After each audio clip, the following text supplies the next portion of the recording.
arranca el magazine de la coctelera con Álvaro Argüelles. De lunes a viernes, a partir de las 12:30 de la mañana, tu programa de actualidad, con noticias, entrevistas, música y humor. En Radio Guardo, la radio de la montaña. ¡Bienvenidos a la coctelera!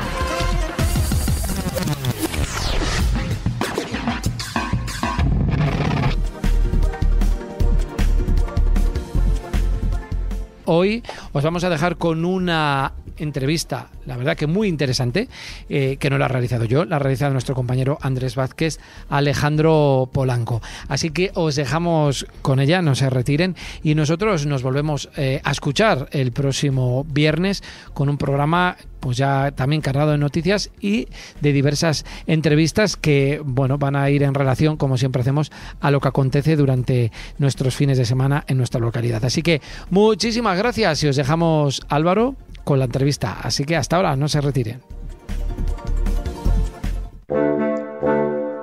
A lo largo de la historia, España ha sido cuna de mentes brillantes que han revolucionado diversos campos.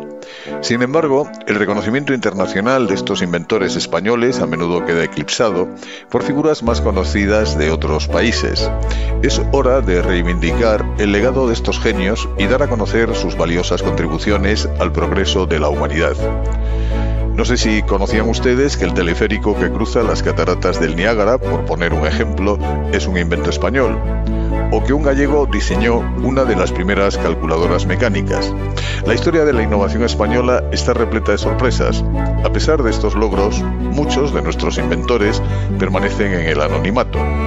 La divulgación científica tiene el poder de inspirar a las nuevas generaciones y fomentar la cultura de la innovación. En España contamos con un rico patrimonio inventivo que lamentablemente se encuentra poco difundido. Rescatar del olvido a nuestros inventores no solo es un acto de justicia histórica, sino también una inversión en nuestro futuro. Ensayista, escritor, diseñador gráfico, cartógrafo, divulgador, Alejandro Polanco Massa ha publicado tanto divulgación científica como de ciencia ficción y hoy nos acompaña en los micrófonos de la Radio de la Montaña para hablarnos de su último trabajo, 365 inventos made in Spain. Muy buenos días, Alejandro Polanco, y muchas gracias por haber tenido la gentileza de acercarte una vez más a todos estos micrófonos de la Radio de la Montaña, de Radio Guardo. ¿Cómo estás? Buenos días. Bueno, bien, bastante bien. Ha costado hacer la entrevista, organizarnos, pero bien, bien. Pues entramos directamente en materia. Comentas en la introducción de este nuevo libro, 365 inventos made in Spain, que creo que hace ya el número 15 o el 16, que su gestación fue accidentada y que no te movieron motivaciones chauvinistas. ¿Qué te impulsó en realidad a escribir un libro con 365 inventos españoles? ¿Y cuál fue la chispa que encendió este proyecto ciertamente enciclopédico? Bueno, sí, enciclopedia sobre todo porque el libro pesa bastante, y decidí elegir buen papel, está encuadernado en tapa dura. Siempre digo que si se quiere se puede utilizar de tope de puerta o incluso si quieres golpear a alguien, le vas a hacer pupa si le das a alguien con el libro, es una enciclopedia como tal. Sí, a ver, motivaciones chauvinistas ninguna, y sobre todo en este país que casi que nadie lo es, o sea, no somos franceses. Motivación, pues mira, hay una chispa muy curiosa un día en una librería. Me encontré hace ya bastante con un pequeño por formato, pero era grueso, librito que era un cuento para cada día, que 365 días del año. Y teniendo en cuenta la cantidad de información que tenía ya recopilada y que ya he publicado varios libros sobre invenciones y tecnología española y demás, dice, anda, se me ocurrió, ahí estuvo la chispa de decir, anda, pues podría organizar parte del archivo en forma de invenciones españolas de toda la historia, una para cada día, en forma de píldora que tú puedes leer un poquito cada día y así haces un año entero. Y ahí surgió la cuestión. Y bueno, motivo chauvinista ninguno, porque, cuando trabajas en cuestiones tecnológicas te das cuenta de que en todos los países y en todas las épocas ha habido inventores y gente inquieta, y mires donde mires, da igual que mires Portugal, Francia, toda Europa, en América, en cualquier país, vas a encontrar cientos de inventores olvidados, igual que aquí. O sea, no es que aquí haya algo especial, sino que aquí realmente se les ha olvidado más que en otros lugares. La dificultad de la empresa no fue, como podría pensarse, el encontrar inventos e inventores, sino reducir a los 365 días del año los más de 2 millares de registros de los que disponías. ¿Cómo seleccionaste esos 365 inventos? ¿Hubo algún criterio específico o fue un proceso un poco más intuitivo? El criterio es caótico, absolutamente. Es un criterio de gusto, porque claro, en el archivo tengo ya más de 2.000 invenciones, que hay muchas más, por supuesto. Si realmente hubiera gente que se dedicara a investigar la cuestión inventiva en España en detalle durante mucho tiempo, veríamos que aparecen cosas increíbles en cuanto a calidad y en cuanto a número. Pero teniendo en cuenta que en los últimos 20, 25 años se ha recopilado más de 2.000, sí, 2 millares, y que gran parte de ellos los he mencionado en artículos y en conferencias y demás, ¿cómo se selecciona de ahí 365? Pues a golpe de gusto, o prácticamente casi por azar. Entonces, hay unos que son, obviamente, que deben estar ahí, pues por ejemplo el Autogiro o Peral con su submarino, que son clásicos. Sí. Y luego, claro, tienes muchos otros que por extrañeza y por curiosidad de la propia historia. El resto que han quedado fuera, pues bueno, igual hay que hacer segunda parte o quién sabe, igual otro tipo de libros, pero es un criterio de selección caótica. El libro sigue una distribución por fichas, como ya has indicado, pero también comentas que no es necesario seguirlo de forma cronológica y que puede abordarse su consulta y su lectura de forma aleatoria, un poco en línea con aquella novela de Julio Cortázar, Rayuela. Sí, claro. Hombre, no llega digamos, el ingenio en sí de Rayuela, pues puede tomarse como una referencia. Puedes ir saltando por temática, puedes ir saltando por años, puedes incluso leer fichas, pero luego también al lado de las fichas de cada invento hay una serie de curiosidades. Entonces, bueno, igual te da para más de un año con pequeñas píldoras o demás. Quiero decir, esto no es que te pongas a coger el libro y desde la página 0 hasta la 200 a 300 vayas leyendo, no, sino es como un juego. Tú puedes ir saltando también por afinidades, vas viéndolos. Cada invención básicamente suele tener un gráfico que suele pertenecer a una patente o a un periodo de la época o algún dibujo antiguo.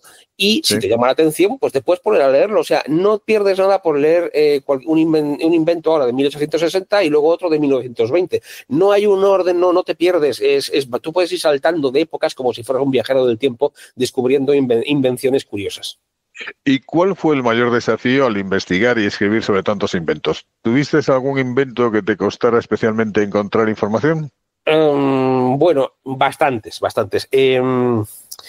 El problema de tratar sobre todo con casos en los que apenas hay información, hay uno en concreto, por ejemplo, el de Morillas Cobo. Morillas Cobo era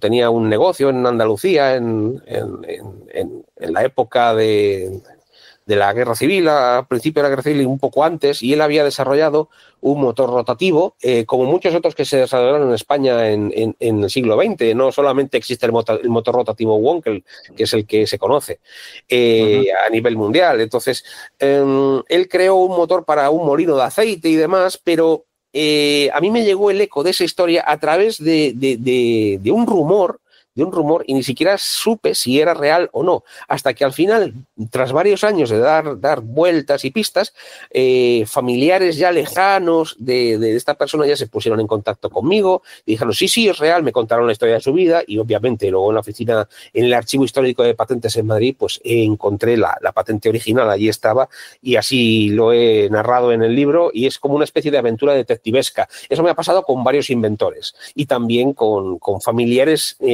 ya pues bisnietos y demás de inventores de los que nadie se ha preocupado nunca, curiosamente, y que incluso se han sorprendido de que alguien preguntara por aquello. Oye, pues sí, todavía guardamos aquí papeles y cosas. Sí.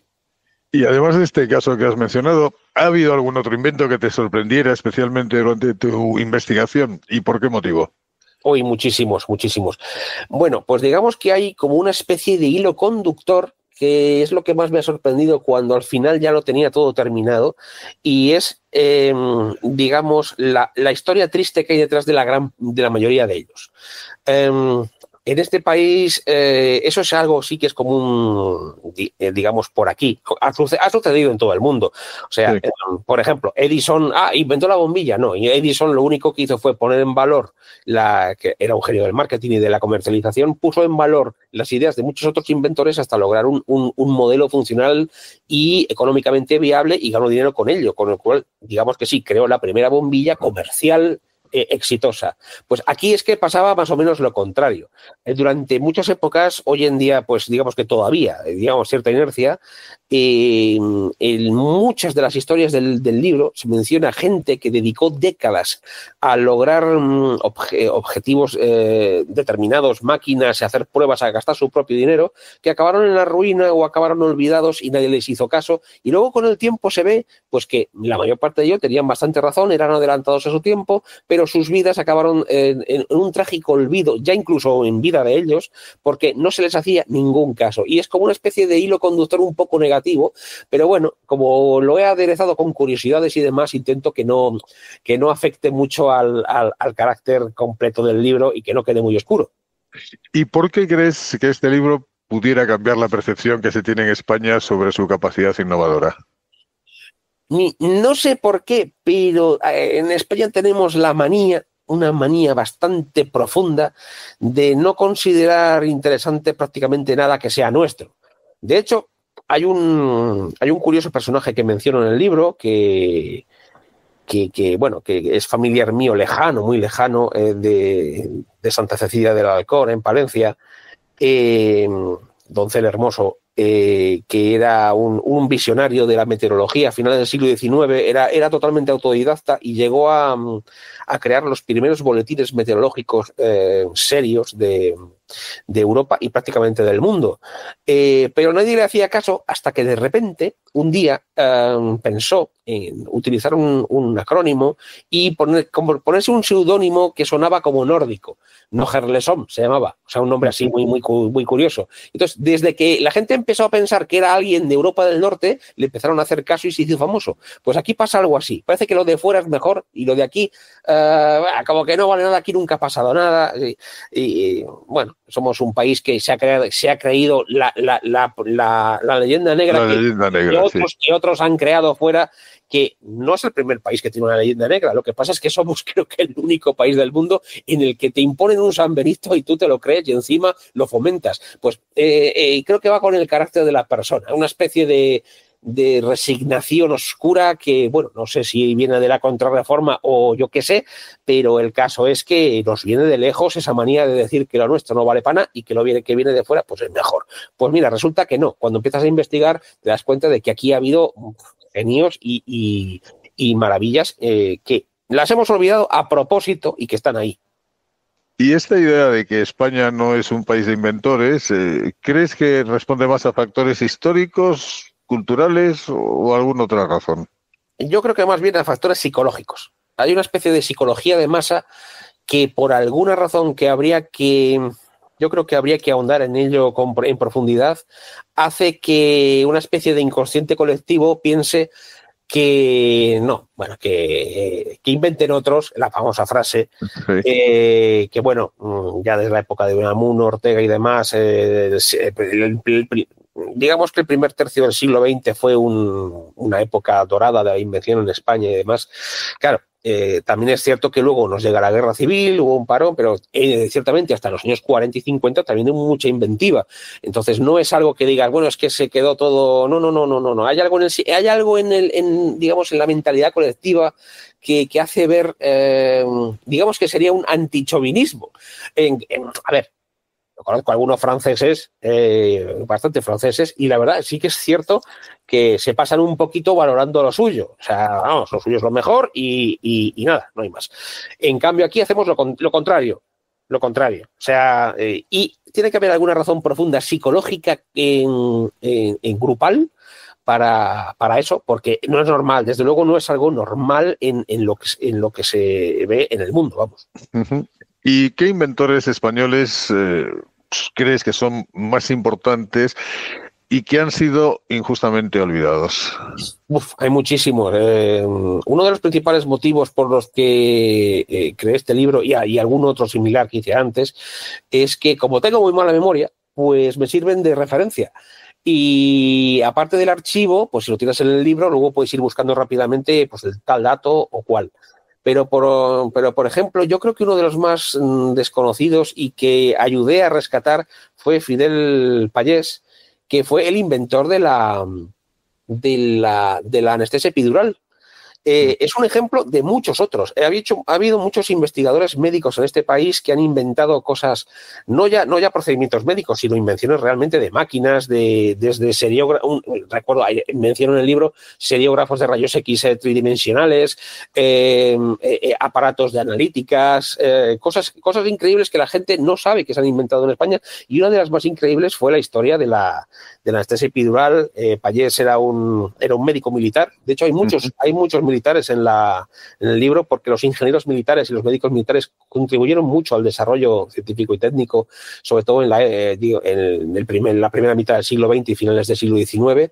Y Fidel Pallés desarrolla la anestesia epidural para ayudar a los heridos en la última de las guerras de Marruecos. Y presenta su trabajo al final, en los años 20 y demás, pero fallece trágicamente en un accidente de tráfico y, curiosamente, al poco un médico italiano intenta apropiarse del invento o de la técnica, exactamente igual, la anestesia metamérica, como decía Pallés, que es la epidural, y durante muchas décadas se creyó que el inventor era el italiano hasta que, curiosamente, un médico argentino salvó del olvido a Fidel Pallés. Luego varios familiares de Pallés actuales, que ya son muy mayores y demás, me enviaron documentación. Tengo mucha documentación sobre él, y sí, ciertamente es uno de los más olvidados y de los que recientemente se han puesto en valor, porque su historia merece la pena ser recordada. ¿Y ha habido algún periodo histórico en España que consideres que ha sido más prolífico en cuanto a inventos? Pues sí, ahora mismo. Ahora mismo, obviamente, tanto por la facilidad de comunicación, la época histórica, cuando se han hecho más patentes, cuando hay I+D, pero no se ve, es un trabajo que suele suceder dentro de universidades, dentro de grupos de investigación y sobre todo en empresas que tienen grupos de investigación, y hay mucha inventiva por parte de ingenieros, pero también por parte de gente normal. Ahora, si aparte de esto, que es por razones históricas actuales pues simplemente por cómo está estructurado el sistema de investigación y desarrollo, digamos que ahora mismo es el momento en el que más se está patentando, pero si tenemos que ir a un periodo histórico que realmente es apasionante, como he dicho, digamos que es entre 1880 y 1930. Ahí hubo una serie de lumbreras y de genios que se agrupan, muchos de ellos completamente olvidados, que aportan tanto al mundo de la física como al desarrollo de la automoción. Algunos de los primeros automóviles eléctricos del mundo se desarrollan en España, algo que está totalmente olvidado, pero que está ahí. De hecho, en la portada del libro he puesto uno de los vehículos que fue un pionero en el mundo de tracción eléctrica de hace 140 años prácticamente. Y digamos que esa franja temporal es, digamos, la más apasionante para las invenciones curiosas. ¿La inventiva española se puede comparar con la de otros países europeos en las distintas épocas? En cuanto a cantidad y calidad, sí. En cuanto a difusión y éxito, no. Aquí hemos tenido ingenieros, médicos, gente común también que se ha dedicado a inventar. Incluso he de comentar que en el libro menciono a dos inventores de Guardo de los años 60 que también crearon un motor rotativo. O sea, que eran mecánicos que tenían una inventiva impresionante. De hecho, hace tiempo sacó el archivo de patentes, el archivo histórico, publicó un mapa muy curioso con todos los lugares de España donde había habido inventores entre finales del siglo XVIII y 1936. Y era increíble ver cómo había inventores prácticamente en todos los pueblos con patentes. Me refiero con patentes publicadas, o sea, verificables. Por ejemplo, en Guardo hubo a principios del siglo XX un inventor en serie, porque inventó varias máquinas agrícolas, que era el Pidio Lombraña, que también diseñó sistemas de canales y demás, que la verdad fue muy curioso. Además fue uno de los primeros primeros empresarios del carbón de Guardo y todo esto. Una historia también curiosa que intentaré tratar más adelante en un libro más local, pero digamos que lo que nos ha fallado aquí siempre no ha sido la cantidad de genios, por así decirlo, sino la materialización, porque generalmente sí que muchos de ellos lograron apoyos estatales o digamos oficiales, pero nunca llegaron a conseguir nada porque al final se les olvidaba, se les aparcaba y no se les hacía caso. En eso sí que se ha fallado y esa es la gran diferencia entre digamos la inventiva nacional con respecto a otros países. Los inventores se han quedado en el olvido, pero ¿sus inventos han dejado algún legado en la sociedad o en la cultura española? Pues sí y no. Dejar huella han dejado, pero no es perceptible en el sentido de que el conocimiento general los ha olvidado, salvo 2 o 3 casos, como he mencionado al principio.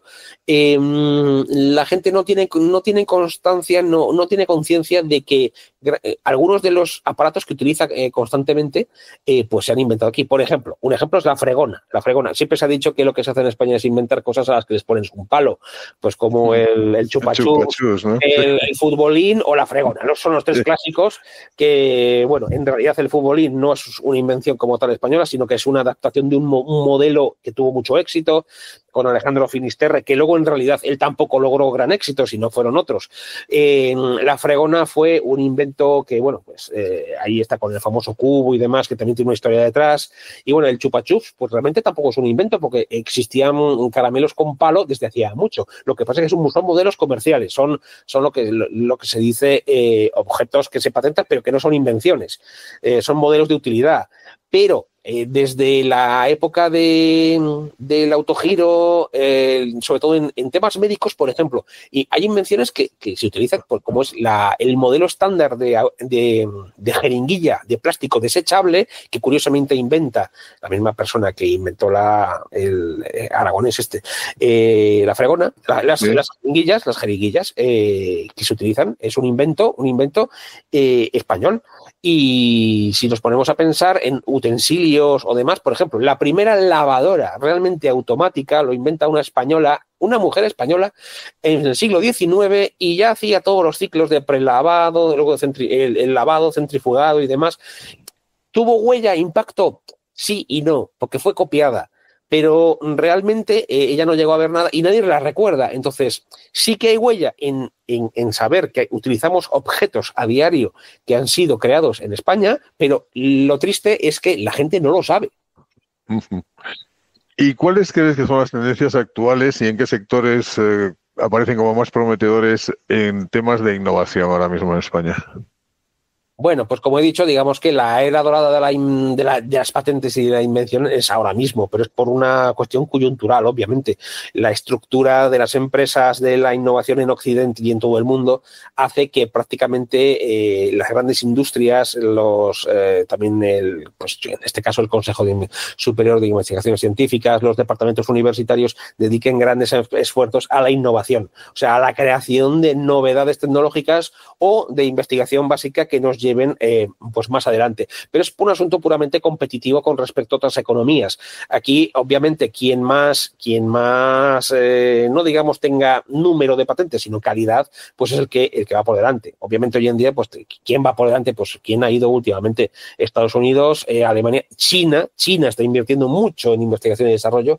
Entonces, eso digamos que es la parte, digamos, oficial de la invención. Pero luego hay otra parte que es la romántica, digamos, la que más me interesa desde el punto de vista divulgativo, que son esas personas que muchas veces sin tener una formación adecuada o por lo menos formal, logran crear objetos o demás, que es el típico inventor, el clásico inventor que lleva, digamos, en la sangre el crear cosas nuevas. Y eso sigue existiendo. O sea, hoy en día sigue habiendo muchas personas que gastan dinero en crear prototipos, en patentar objetos, y eso creo que no se acabará nunca, porque es una especie como de enfermedad que se lleva en la sangre desde que se nace.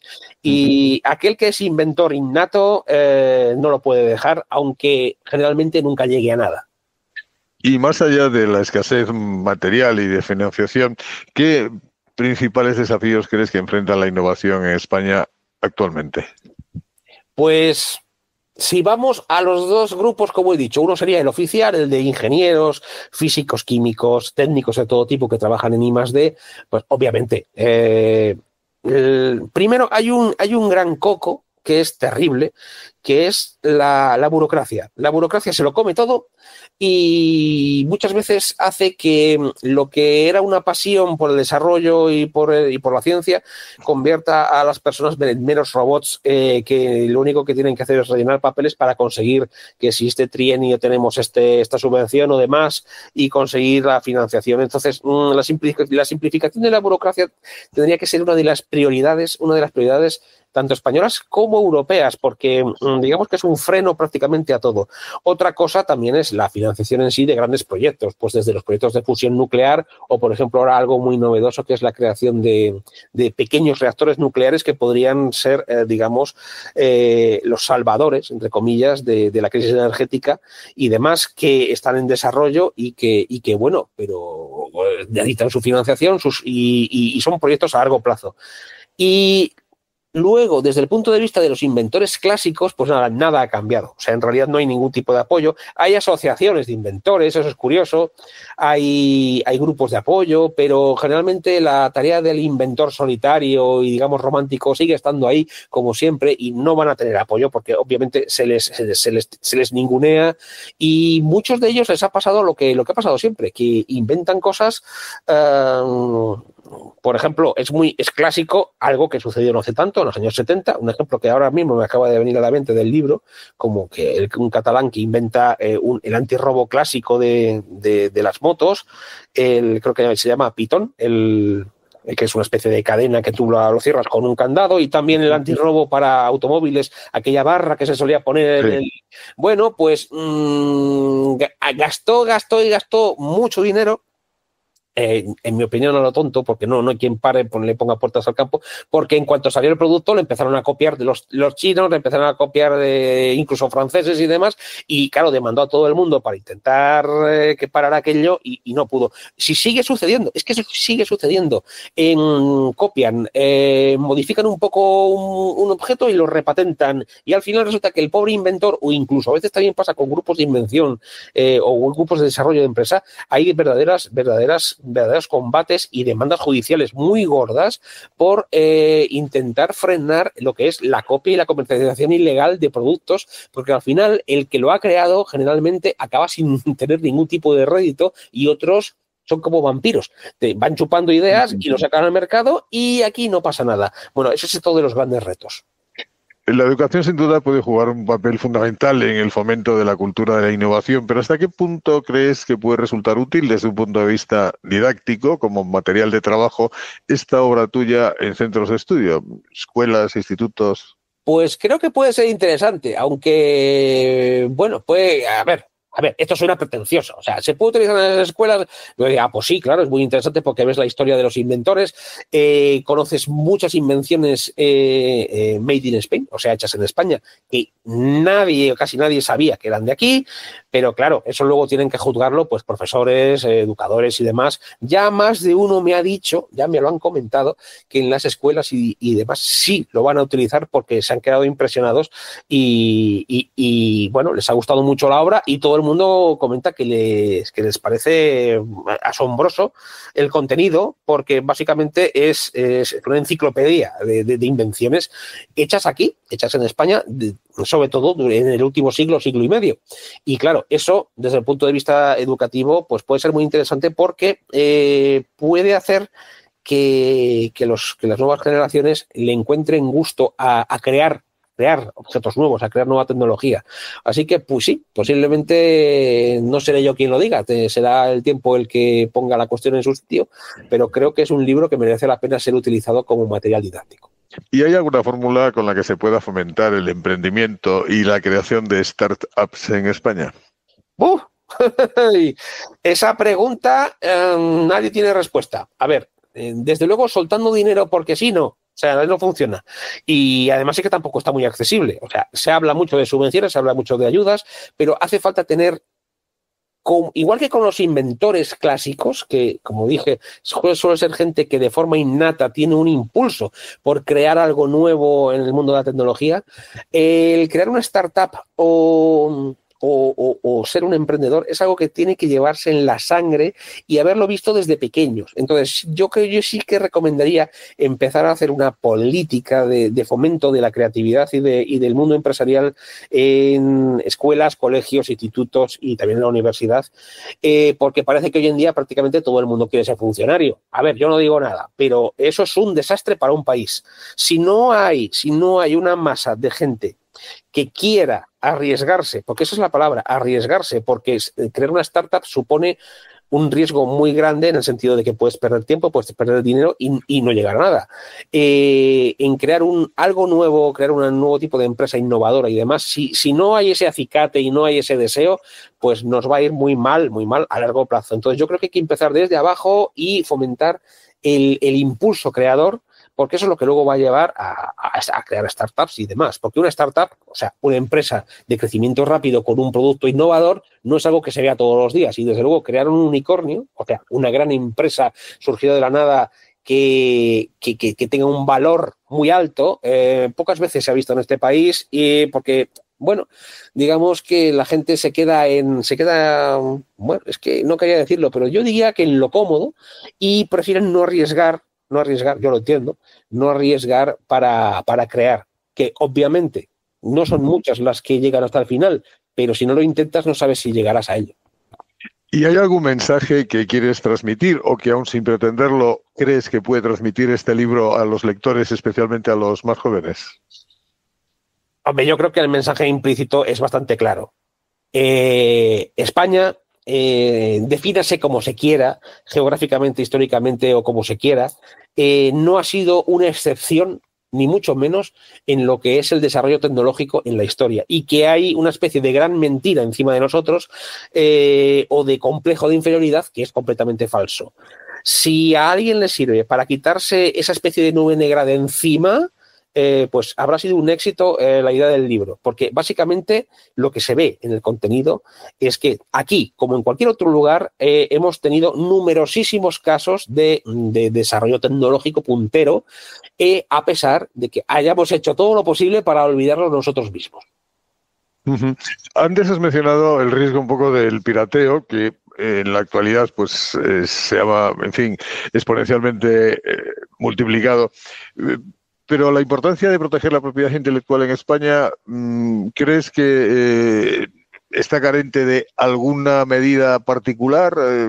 ¿Lo consideras que está más o menos en el mismo rango de riesgo o de seguridad que en el resto de, por lo menos, de los países de nuestro entorno? Bueno, también es una cosa de mentalidad. Sí, sucede igual. Las figuras legales de registro son las mismas que en todos los lugares, y de hecho algunas de las primeras figuras legales de patente de todo el mundo pues parten, por ejemplo, de los privilegios de invención o de los privilegios reales y demás, que hunden sus raíces prácticamente en la época de los Reyes Católicos. O sea, que viene de lejos el intento de proteger lo que es la propiedad industrial.